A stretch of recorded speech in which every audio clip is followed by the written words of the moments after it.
어떤 부모가 최고의 부모일까요? 설문조사 말고요. 또 아이들이 꼽는 그런 최고의 부모 말고요. 우리 하나님께서 우리에게 알려주시는 또 바라시는 최고의 부모, 어떤 부모가 최고의 부모이겠습니까? 아마도 세상 사람들은 또 세상을 살아가면서 우리 아이들은 어쩌면 돈이 많은 부모를 첫 번째로 꼽을지도 모르겠습니다. 물론 부모가 재산이 많아서 아이들에게 무엇이든지 다 해줄 수 있다면 아마 그것은 자녀들에게는 큰 복이 될 것입니다. 마음껏 할 수 있을 테니까 아마 아이들은 아마 꽤나 좋은 부모를 만났다고 그렇게 생각할 법합니다. 그런데 주위를 자세히 살펴보면 여러분도 아시겠습니다마는 돈이 많은 부모들이 도리어 자녀들과 관계가 좋지 않은 경우들이 상당히 많이 있다는 사실을 알게 됩니다. 자식들에게 다른 사람들이 주는 것보다 더 많은 것들을 주었는데도 불구하고 자녀와 부모의 관계가 좋지 않은 경우들이 상당히 많이 있습니다. 또 많은 것을 주었는데도 불구하고 자녀들이 부모에게 감사하지 않는 그런 가정들도 상당히 많이 있습니다. 우리 주변에도 많이 아마 있을 것입니다. 제가 얼마 전 흥미로운 이야기를 들었습니다.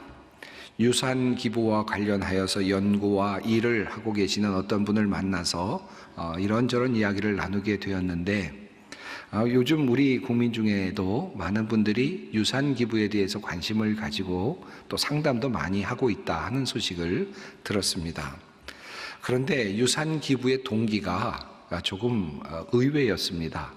많은 사람들이 유산 기부를 할 의향이 있다고 물어오시는데 그 동기가 이 이유 중에 상당한 경우가 법정 상속인에게 그 유산을 주고 싶지 않아서였다라는 것입니다. 즉 다시 말하면 자식이나 또는 형제나 친척들에게 돌아갈 그 유산의 몫을 주고 싶지 않아서 주지 않으려는 방법으로 기부를 고려하고 있다라고 하는 그런 말씀입니다. 좀 놀랍지 않습니까? 긍정적으로 좋은 의미에서 돈이 이렇게 사용되었으면 좋겠다라고 생각해서 기부를 하는 것이 아니라 부정적인 관점에서 내 돈이 저 사람에게는 가지 않았으면 좋겠다라고 하는 그런 생각 때문에 기부를 고려하고 있다. 조금은 씁쓸한 그런 이야기이기도 합니다. 이만큼 돈을 많이 가지고 있는 분들 중에서도 자식과의 관계가 그리고 가족들 관계가 그렇게 좋지 않은 분들이 많다라는 사실을 우리가 이런 이야기를 통해서도 알 수 있을 것입니다. 자, 다시 질문으로 돌아가 봅니다. 최고의 부모는 어떤 부모입니까? 어떤 부모가 자녀에게 정말 좋은 것을 주는 부모이겠습니까? 연예인쯤 되면 자녀들이 자랑스러워 할까요? 유명한 연예인의 아이들 정도 되면 우리 아버지 최고다라고 그렇게 말할까요?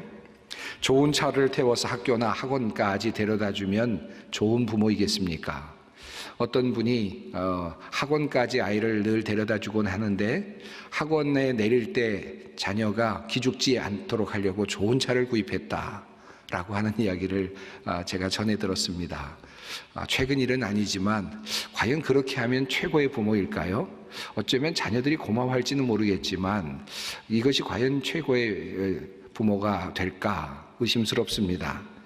혹독하게 강남의 학원가를 끌고 다니면서 억지로라도 공부하게 만들어서 좋은 대학에 보내주는 부모, 최고의 부모일까요? 아마 세상 사람들은 그런 부모를 부러워할지는 모르겠습니다. 또 자녀들도 그런 부모를 둔 친구들을 부러워할지도 모르겠습니다. 하지만 이 또한 성경이 우리들에게 전해주고는 그러한 참다운 부모의 상, 최고의 부모의 모습은 아닐 것입니다. 제가 장황한 이야기를 했습니다마는 그렇다면 정말 최고의 부모는 무엇을 주는 부모일까요? 어떤 부모가 최고의 부모가 되겠습니까? 부모가 자녀에게 줄 수 있는 최고의 선물은 과연 무엇이겠습니까? 집입니까? 차입니까? 어떤 것이겠습니까? 결론부터 말씀드린다면 조금은 싱겁게 생각되실지는 모르겠지만 바로 사랑입니다. 부모가 자녀에게 줄 수 있는 최고의 선물은 사랑입니다. 그리고 자녀가 부모에게 기대해야 할 최고의 선물은 바로 사랑입니다. 놀랍게도 인생을 살아가면서 공평한 것이 몇 가지 있습니다. 모든 인간에게 동일하게 적용되는 그러한 하나님의 은혜라고도 할 수 있는 부분이겠습니다. 태어난 모든 사람에게는 반드시 엄마와 아빠가 있다라고 하는 사실입니다. 버려진 자식이라 할지라도 그를 낳은 생모가 있고 또 생부가 있을 것입니다. 모든 사람에게는 엄마와 아빠가 존재합니다. 또 한 가지 공평한 것이 있다면 모든 부모에게 아이를 사랑하는 마음을 하나님께서 주셨다라는 것입니다. 모든 엄마와 아빠는 아이가 태어나는 순간부터 사랑에 빠집니다. 사랑에서 헤어나지 못합니다. 마치 마술에 걸린 것처럼 아이를 사랑합니다. 눈빛이 달라지고 태도가 달라집니다. 이 사랑은 모든 인간들에게 주신, 모든 엄마와 아빠들에게 주신 하나님의 공평한 선물입니다. 그래서 오늘 본문 말씀 속에서 우리 주님께서 이렇게 말씀하십니다. 너희 중에 누가 아들이 떡을 달라 하는데 돌을 주며 생선을 달라 하는데 뱀을 줄 사람이 있겠느냐? 너희가 악한 자라도 좋은 것으로 자식에게 줄 알거든. 이렇게 말씀을 하십니다. 악한 자라도 좋은 것으로 자식에게 주고자 하는 마음이 있지 않느냐. 이것이 하나님께서 인간에게 주신, 부모에게 주신 공평한 선물입니다. 악한 자도 자식에게 좋은 것을 주고자 하죠. 악한 자도 자식은 사랑합니다. 악한 자도 자식을 사랑하고자 하는 마음이 항상 있습니다. 물론 최근에 아이를 돌보지 않고 학대하는 사람들, 부모님들의 이야기가 심심치 않게 회자되고 있는 것도 사실입니다. 이러한 경우는 후에 말씀드리겠습니다마는 인간의 왜곡된 현상이고 죄성으로 인하여 오도된 인간의 병적인 현상이라고 말할 수 있을 것입니다. 절대로 이것이 정상적인 인간의 모습이라 할 수는 없을 것입니다. 모든 인간은 부모를 가지고 있고 그 부모는 사랑을 가지고 있습니다. 이것이 우리의 모습입니다. 가만히 생각해 봅니다. 저 자신을 생각해 보는데 여러분은 어떠신지 모르겠는데요. 저는 종종 우리 자녀들을 보면서 이런 생각을 합니다. 내 이 사랑이, 이 자녀들을 향한 이 사랑이, 이렇게 애타는 사랑이, 이런 적극적인 사랑이 어디서부터 왔나? 언제 왔나? 이런 생각을 할 때가 꽤 많이 있습니다. 아버지로서 내가 왜 어떻게 해서 이 아이들을 사랑하게 되었나 하는 그런 질문을 종종 던져볼 때가 있습니다. 여러분은 어떠십니까? 저는 엄마는 그래도 사랑할 수도 있겠다 생각이 좀 들긴 해요. 왜냐하면 아이를 가지고 몸에 품고 그리고 9개월 동안 함께하고 그리고 자기 몸에서 아이를 내어놓기 때문에 정말 자기 일부 있겠다라는 느낌이 들 법도 하다라는 생각이 듭니다. 그런데 아버지들은 어떻게 해서 사랑을 하나 그런 생각이 종종 들었습니다. 그런데 정말 저의 경우를 보아도 아이가 태어나서 얼굴을 보는 순간 갑자기 막 뭔가 올라오는 듯한 느낌이 들고요. 그리고 뭔가 막 신이 나고 그리고 내 아이라는 확신이 들고 막 사랑하고 싶은 마음이 솟아올라오는 그런 경험을 했거든요. 아마 많은 아버지들이 그런 경험을 할 것입니다. 이거 어떻게 해서 이런 일이 일어나는가 참 놀랍고 궁금하기도 합니다. 이 부모는 자녀들에게 정말 무조건적인 희생을 하죠. 또 자기 포기를 통해서 아가페적인 사랑을 자녀들에게 줍니다. 남들에게는 아무것도 주지 않으려고 악착같이 살면서도 자녀들에게는 모든 것을 퍼주고 싶어 하는 것이 부모의 마음이라고 할 수 있겠습니다. 성경 여러 곳에서 이러한 부모의 모습, 인간의 모습이 소개되고 있습니다.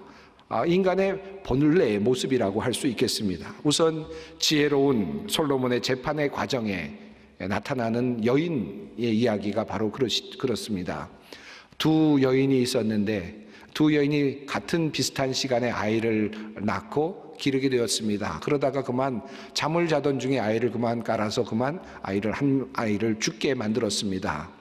이 아이를 잃은 엄마가 자기가 이 아이를 키우고 싶어서 남의 아이를 가져다가 자기 아이라고 그렇게 우겼습니다. 자, 그러니까 분명히 아마도 진짜 엄마는 그 아이를 알았겠죠. 충분히 알고도 남았을 것입니다. 분쟁이 일어났고 결국은 솔로몬 왕에게까지 그 재판이 가게 되었습니다. 솔로몬 왕이 어떻게 했습니까? 너무나도 유명한 지혜로운 재판 이야기 아닙니까? 칼을 가지고 이 아이를 둘로 나누어서 두 사람에게 나눠주라, 죽이라라고 하는 그러한 명령이었습니다. 그때 진짜 엄마는, 참 엄마는 그것을 그만하도록 하죠. 이 아이를 차라리 죽게 만드는 것보다는 내가 아이를 포기하겠다. 그래서 이 아이를 살려달라고 그렇게 요청합니다. 그러나 가짜 엄마는 이 아이도 죽이라고 하는 그런 입장을 갖게 되죠. 참다운 엄마를 그렇게 해서 솔로몬은 찾아냈습니다. 사랑과 희생의 모습을 보면서 진짜 엄마를 찾을 수 있었던 것입니다. 이렇게 진정한 엄마에게는 무한한 희생과 사랑과 자기 포기의 위대함이 있습니다. 압살롬이 죽었을 때 다윗이 애통해하고 또 울고 있는 모습도 비슷합니다. 자기를 죽이려고 했던 압살롬입니다. 자기를 죽이고 왕위에 오르려고 했던 압살롬입니다. 반역을 저질렀던 압살롬입니다. 그런데 압살롬이 죽었다는 이야기를 듣고 다윗은 목을 놓아 웁니다. 그리고 그렇게 말하죠. 차라리 내가 죽었으면 좋았을 뻔하였다. 이것이 아빠의 마음입니다. 예수님께서 방탕한 둘째 아들 탕자에 대한 비유를 말씀하지 않으셨습니까? 아버지의 그 재산 중에서 상속분을 다 가지고 떠나서 방탕한 생활을 하다가 결국은 모든 것을 잃어버리고 아버지께로 돌아오는 그 탕자의 비유를 말씀하셨습니다. 그런데 그 예수님의 비유 속에 나타난 아버지의 모습은 어떻습니까? 마을 어귀까지 매일같이 나가서 그 아들이 돌아오기만을 바라고 있는 아버지, 그리고 정말 처량한 모습으로 돌아왔을 때 달려가서 그를 안아주시는 아버지, 그리고 무릎 꿇고 빌고 있는 아들의 죄를 용서받을 만한 시간도 주지 아니하고 일으켜 세워주시고 입을 맞추는 그런 아버지, 무한한 아버지의 사랑을 느낄 수 있습니다. 많은 분들이 렘브란트의 그 그림, 돌아온 탕자의 그림을 좋아합니다. 많은 분들이 그 그림을 놓고 늘 묵상을 하고 생각을 하시는 것 같습니다. 특히 그리스도인들 중에서 그런 분들이 참 많습니다. 그 그림에 나타나는 그 아버지 모습, 무릎을 꿇고 있는 헤어진 신발, 한쪽은 벗겨져 있고 한쪽은 헤어져 있는 그 신발을 가지고 무릎을 꿇고 아버지 앞에 무릎 꿇고 있는 그 아들을 향하여서 아버지는 두 손을 내어서 등을 만지시면서 이렇게 껴안고 있는 그런 그림이죠. 보는 분들마다 다양한 모습들을 보면서 감동을 받는 것 같습니다. 저는 그 두 손이 그렇게 크게 느껴집니다. 마치 아들의 등을 감싸 안으면서 다시는 가지 마라 라고 하는 그런 말을 하는 것 같고, 네가 이제 앞으로 지난번 무엇을 하였든지 나는 상관하지 않겠다. 내가 무슨 실수를 하였어도 나는 너를 사랑한다, 돌아와줘서 고맙다 라고 말하는 것 같은 그런 아버지의 모습이 그 그림에서 느껴집니다. 참으로 큰 영감을 주는 그런 그림이 아닐 수 없습니다. 자녀들에게 부모가 줄 수 있는 가장 위대한 선물은 사랑입니다. 사랑을 듬뿍 받은 사람은 세상을 보는 눈이 달라지게 되고 세상에서 살아갈 용기와 힘을 얻게 됩니다. 자, 그렇다면 이 사랑은 도대체 어디서 온 것입니까? 사랑의 근원은 무엇입니까? 요한일서 4장에서 주님께서 이렇게 말씀하셨습니다. 사랑하는 자들아, 우리가 서로 사랑하자. 사랑은 하나님께 속한 것이니 사랑하는 자마다 하나님으로부터 나서 하나님을 알고 하나님을 사랑하지 아니하는 자는 하나님을 알지 못하나니 이는 하나님은 사랑이심이라. 사랑은 하나님이시다. 사랑의 근원은 하나님에게까지 닿아 있다라고 하는 말씀입니다. 그러므로 부모가 자녀에게 사랑을 주는 것은 어쩌면 가장 평범한 것이고 모든 사람이 줄 수 있는 것 같지만 실은 가장 중요한 것, 가장 위대한 것을 주는 것입니다. 부모는 자녀에게 사랑을 줌으로써 그냥 사랑을 주는 것이 아니라 하나님을 주는 것이고 하나님을 보여주는 것입니다.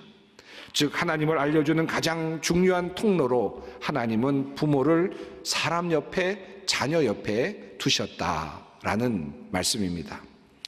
주님께서 말씀하신 그 말씀, 악한 자라도 자식에게 좋은 것을 주려고 하거늘 이라고 하는 이 말씀이 참 의미하는 바가 큽니다. 악한 자라도 자식에게 좋은 것을 주려 한다.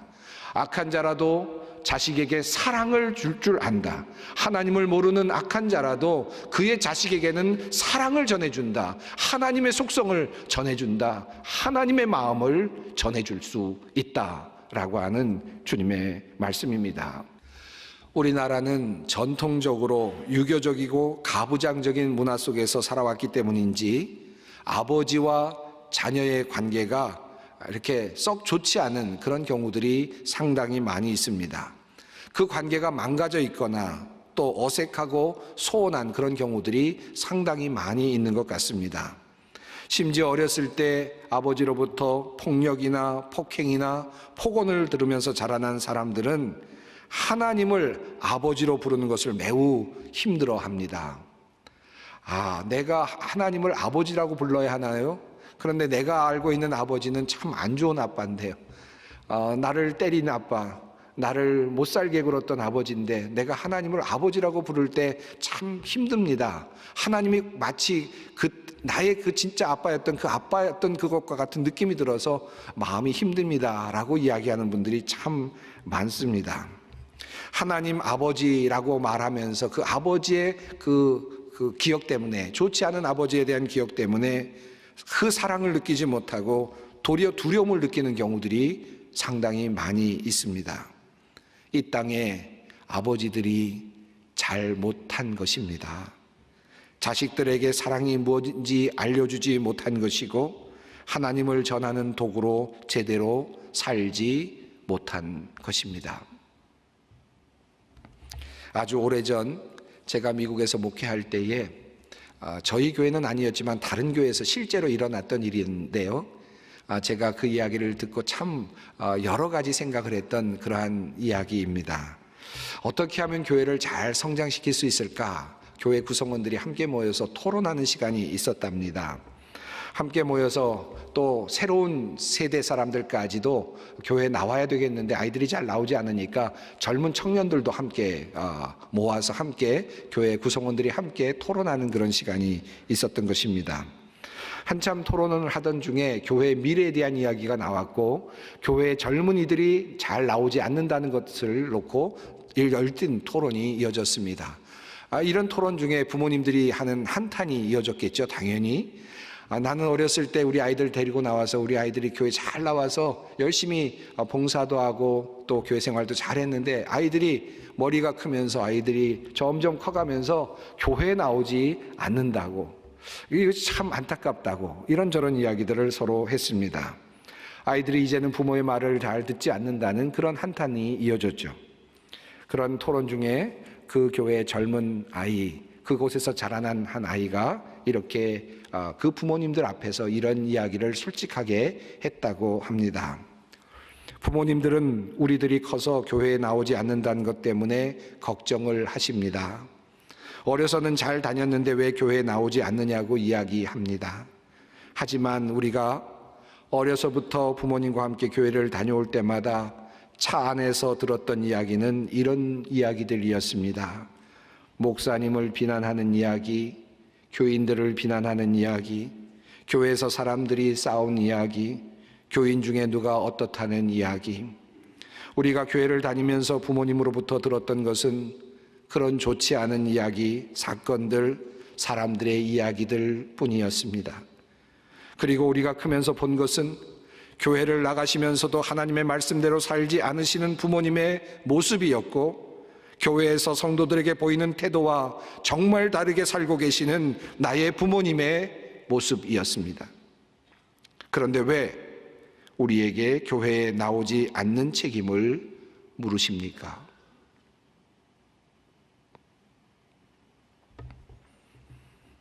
왜 젊은이들이 교회에 나오지 않는다고 나무라시는 것입니까? 우리 아이들은 부모를 통해서 계시된 하나님을 만납니다. 부모를 통해서 하나님의 사랑을 배웁니다. 부모의 가장 큰 역할은 아이들을 부자로 만들어주는 것이 아니라, 아이들을 영향력 있는 세계의 리더로 만들어주는 것이 아니라, 물론 그것도 필요할 수 있겠죠. 하지만 그보다 더 중요하고 기본적인, 모든 부모들에게 주어진 가장 중요한 일은, 그 역할은 아이들을 사랑함으로 사랑이 무엇인지를 알게 해주는 것이고, 그것을 통해 하나님을 알게 해주는 것입니다. 하나님의 사랑이 부모를 통해 계시되도록 하는 것입니다. 사랑하는 성도 여러분, 여러분의 아이들을 뜨겁게 사랑하십시오. 그래서 하나님의 사랑이 무엇인지 깨닫게 해주십시오. 알게 해주십시오. 이것이 전도이고 이것이 선교입니다. 하나님의 인내하심이 무엇인지, 하나님의 자비하심이 무엇인지, 하나님의 그 기다리심이 무엇인지 알게 하십시오. 이것이 예수를 믿는 가정이 자녀들에게 해주어야 할 일입니다. 가장 좋지 않은 부모의 역할은 자기 감정에 따라 아이를 이리저리 일관성 없이 대하는 것이라 합니다. 그런 아이들은 하나님이 일관성이 없고 자기 기분에 따라 움직이는 분으로 오해할 수 있습니다. 그런 부모는 자기 자신에게 주어진 그 소명을 제대로 감당하지 못하고 있는 것입니다. 아마 이 자리에는 아이를 키우지 않는 분도 많이 계실 것입니다. 홀로 살아가는 분들도 꽤 많이 있을 것입니다. 나에게는 해당되지 않는 말이구나 라고 생각하실지 모르지만 그렇지 않습니다. 어린 아이들에게 사랑을 전하는 일은 부모뿐만 아니라 아이들이 없는 기성세대와 우리들에게도 예외는 아닙니다. 우리가 누구이든 하나님의 그 크신 사랑을 어린 아이들과 미래 세대에 전하여 줄 책임과 의무가 있습니다. 오늘 같은 날, 어린이날과 같은 날, 오늘 같은 날 고아나 가난한 아이들이나 어렵게 살아가는 아이들, 편부모 밑에서 살아가는 아이들, 그런 사람들을 찾아가서 사랑을 나눈다면 얼마나 좋겠습니까? 장애를 가진 아이들, 힘겹게 견뎌가며 그렇게 어려운 병실에서 지금 투병하고 있는 아이들을 찾아가서 그들에게 하나님의 사랑을 전하면 얼마나 좋겠습니까? 부모가 해야 할 일, 그리고 부모가 아니더라도 이 세상에서 우리가 해야 할 가장 귀한 일은 바로 사랑하는 일입니다.